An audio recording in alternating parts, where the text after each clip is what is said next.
Hey guys, welcome back to the channel. Today, we're gonna go take a look at the C8 Corvette at my local dealership here, and they've agreed to let me get into it and review it for you.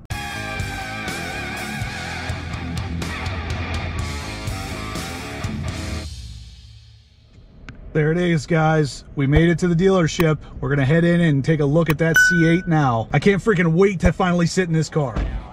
Check out the video rear view mirror, guys. Definitely pretty cool. You can see some people standing back there. Very clear image though, guys. Check that out. You can actually see the seating arrangement back there. That's the GT1 seat in the rear view. Pretty cool. So we flip this back to a regular mirror. All right, since we have the key, the car is actually on. Got access to the entire navigation as well as the digital display here. We can actually switch these modes here by just sliding this over to Sport. And then again for track. Very customizable display here, obviously, guys. You guys have seen similar stuff here in the past, but this is the first time I have hands-on with this stuff, so definitely an interesting setup. And then, of course, we have the big touch screen here for all the entertainment purposes. This one obviously has GPS. This is a 3LT Z51 car. So as you can see here, we have kind of a split screen with the radio and the GPS here. There's a lot of options to touch on in this actual in-dash unit, but this is something I haven't seen in a Corvette before with a split screen like that. Now, obviously, we can hit home here, get back to the main screen. Now, one thing about this is because of the new digital architecture and the fact that this is glass, this is really fast. I don't know if you guys can see that on camera, but it's almost as fast as I'm swiping. It's moving. Now, same with actually selecting things. So if I go into settings, it's almost instant as far as actually responding to my touch. So in here we have a couple different options. Obviously we can add some phones to Bluetooth, nothing new there. We got the Wi-Fi, networks and hotspot, so you can connect and update the applications on it and everything like that. We can go to sounds. This will actually give you the option to limit how loud this radio turns on when you first power up the car, and Audible touch feedback. We'll actually turn that on for the purpose of videoing here. Obviously, it's going to give you a little beep every time you touch something on the screen. Now, voice, obviously, same kind of thing as in the C7. You can go through a couple different options here, but basically you can talk to the car, tell it to change tracks, or navigate to a certain address. This will allow you to change things like how often it confirms, or basically how well it understands what you're saying, how fast it talks, and it even gives you the option to go through a tutorial for it. So nothing overly new there. We also have the option of setting favorites and things like that. Again, nothing new here. The biggest thing that I'm really focused on is how responsive this unit is. The screen looks very high resolution and much more vibrant than the units in the C7. Now, under preferences, we can actually have it set to download the updates for the apps and everything for the actual unit in the background. We can look at running applications, which of course, it's going to just show you what is actually running in the background on this particular unit. Return to factory settings, basically factory reset it. Now in here, up at the top, we can select vehicle and actually set all the Z mode parameters. So you can change the engine sound, whether or not you want the exhaust as loud as possible or as quiet as possible, the steering stiffness, the suspension stiffness, the powertrain, basically how fast the transmission shifts, and the brake response. So this is new for the C8. We can actually customize how hard or soft the brake pedal is. And basically whatever you put this in is what your dash is going to switch to when you hit this Z mode button. Definitely very customizable here, and it's basically allowing you to set up the car however you want and be able to easily and quickly shift in and out of it. So from the main screen here, we can actually just go into audio, and of course we have our options here. This car does have HD radio, which is pretty cool. Not all the C7 Corvettes got that option, so it's nice to see that that returns. We obviously have Sirius XM. You can go into more and select Bluetooth, or if we had a USB stick plugged in, you could select it here as well. Now, obviously, we can also select phone here. There isn't a phone paired, so these are the options we would get. So you would have your favorites listed out here. Whatever's in your phone listed as a favorite, you'd have right here on the screen. You can go in your keypad, dial in a phone number, call, recents, contacts, and it would show you here what phones you have paired. Like I said, though, just look at how fast this responds. I mean, it's fantastic that we have the architecture in this car now to actually keep up with some of the smartphones nowadays. But anyway, we can move on here to nav. So navigation, pretty much the same as what we've seen in a bunch of different cars here. But at the same time, it moves very nicely. It's very responsive, very quick. You would just type in your address there as you normally would. But then we have the Wi-Fi hotspot. Obviously, if we have one, we can set up the password and everything. Actually have some of your devices connect to the car rather than using your data connection from your cell phone. Users, we can actually set up different users in the car. This is actually pretty cool. If you wanted to have certain settings, especially for like the Z mode, you could actually set up different users right here. So everybody's able to have their own stuff when they get in the car. Back to settings, we already touched on that. This is Apple CarPlay or Android Auto. Again, you'd have to have a phone connected, but you guys have all seen what those look like. And if we move over, we have the PDR. It's not gonna actually let me start any kind of recording because the car's in accessory mode. But again, very nice, crisp digital display here. Settings, you can actually set the resolution from 480p to 1080p if you wanna have a real nice, crisp video. You can update the software or get the information at least so you know if you need an update.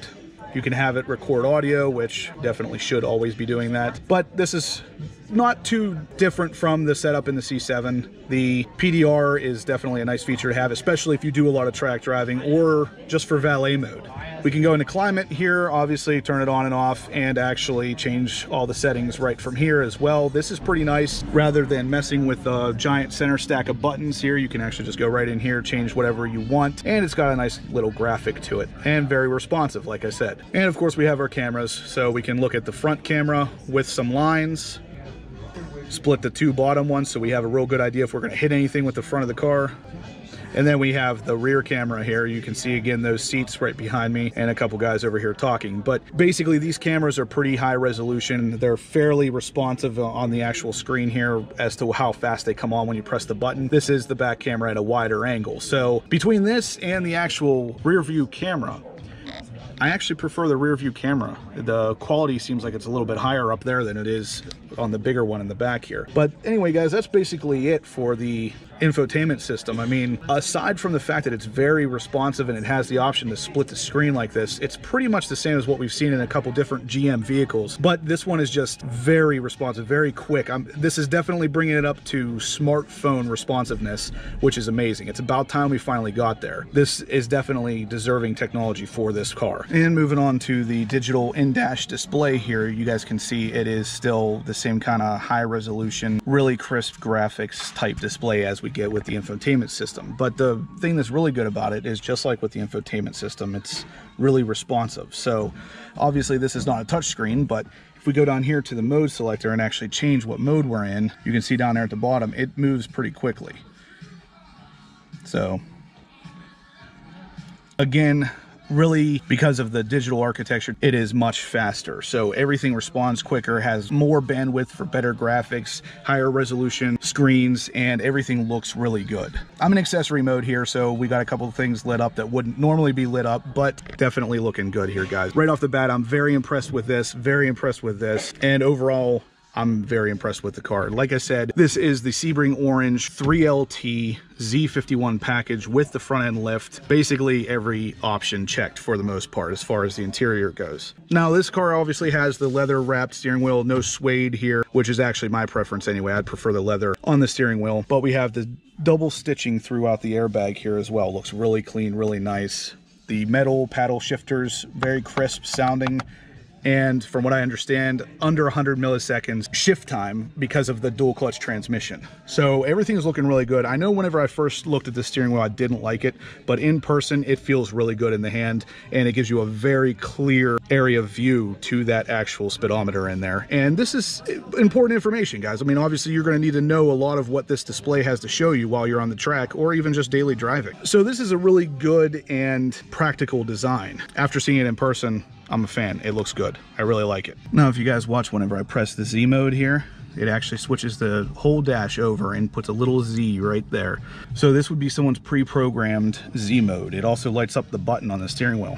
How cool is that? Now, something you guys don't see in the pictures necessarily is these things here, right here, and then another one over here on the driver's side, and two on the passenger side. Those are actually air vents. They're very, very, very tiny, but this allows you to obviously adjust where the air is coming out. There's one right underneath that infotainment system. Now, the push button start in the C8, as you can see there, is all silver. It's actually a metallic feeling button, and it's kind of cool. It lights up green when you're in accessory mode. Nothing earth-shattering there, but I just thought I'd share it with you guys.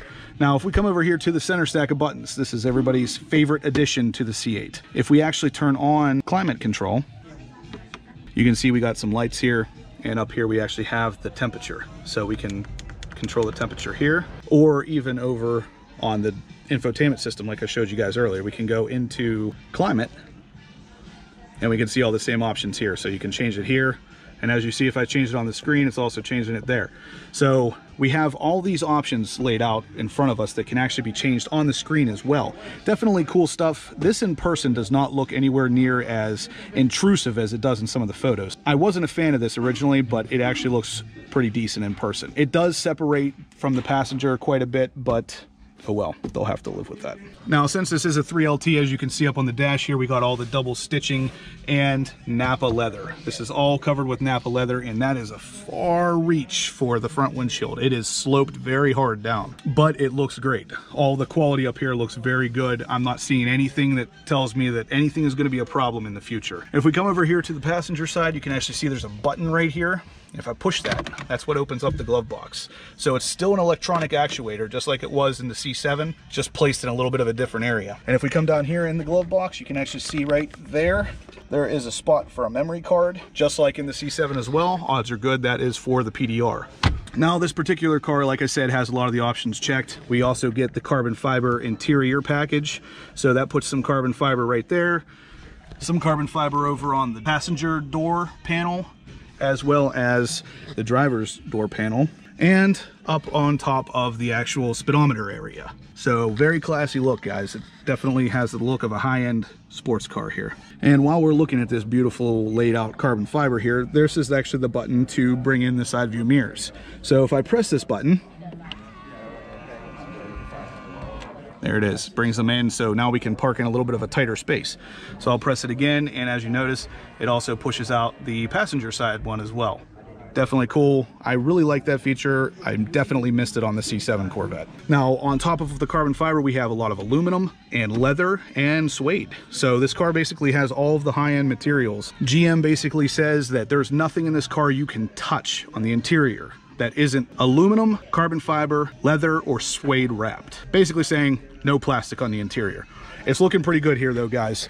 If we turn around, because it's a 3LT, we also get the wireless charger here. You can just slip your phone right in there and have it charge for you.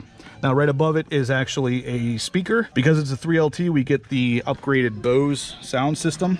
And from what I understand, this thing sounds pretty good. That additional speaker is there to help with the overall cabin sound. Again, because it's a 3LT, we also get the pre-programmed seat positions. We got 2 of them, just like we did in the C7. Same kind of setup there. You can program your seat position and then just press a button when you get in to have it move you right to where you want to be for the best driving experience.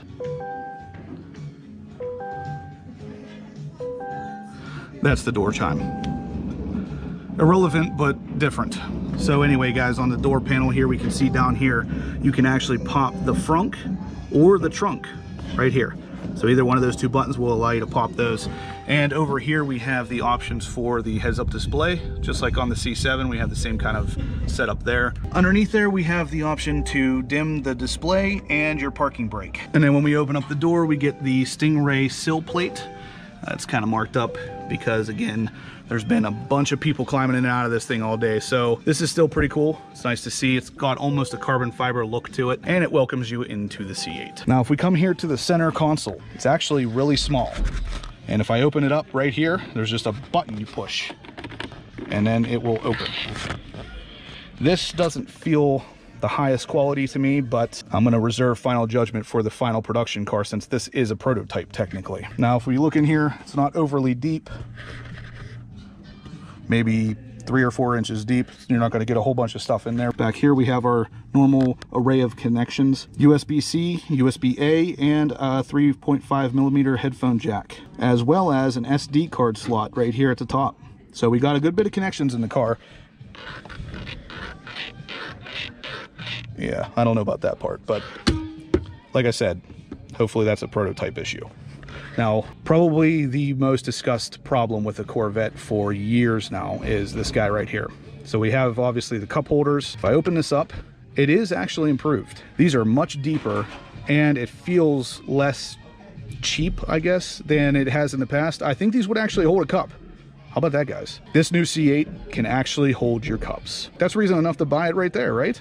All right, so like I said, this is the 3LT. This is the GT2 seat. Obviously, sky cool gray interior. No Alcantara here. This is all leather with the carbon fiber insert in the back. We've seen the seats before. I'm not going to touch on them too much, but I just wanted to show you guys there is a little bit of wear right in this area. Not so much wear as color transfer from pants and, you know, however many thousands of butts have been sitting in here. I'm not going to fault Chevy or Corvette for that, because this is just a product of the fact that this car has been demoed for months at this point. This particular car is optioned out with the orange seat belts as well to match the Sebring orange exterior. Definitely a cool little touch, especially on the sky cool gray interior. It really pops. Moving on up to the top here, we do have the Alcantara type material since this is a 3LT. Look at the high resolution rear view mirror camera. You can actually see the seat display that's right behind me. It's the competition GT2 and the GT1 seat.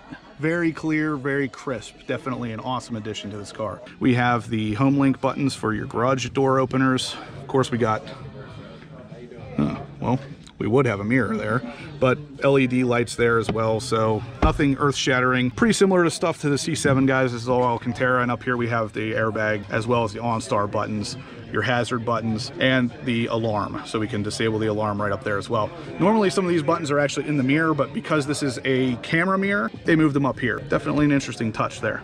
Anyway, guys, that's pretty much going to cover it for the interior. Let's step outside and go over some of the exterior features of this particular C8. All right, guys, that's going to do it for the interior review of the C8 Corvette. Now, when I first started filming this video, I was going to put the interior and the exterior all in one video, but it ended up getting way too long. So I thought I'd split it up into two different parts, focusing on the interior overview / review, and then the next video to come will be the exterior overview / review. But anyway, guys, if you liked what you saw, give me a big thumbs up. If you have any questions about the C8 Corvette or anything I talked about in this video, shoot them in the comment section down below or send me an email, horse.power.obsessed@gmail.com, and I'd be happy to answer them for you. It was a real pleasure to finally get some quality one-on-one time with this C8 Corvette. I'm hoping you guys enjoyed it as much as I did. The car is coming soon and I can't wait to finally get mine, but for now, this will do. Anyway, guys, if you haven't subscribed yet, please do. I'm gonna have loads of C8 content coming in the future that you're not gonna wanna miss. And as always, guys, I'll catch you in the next upload.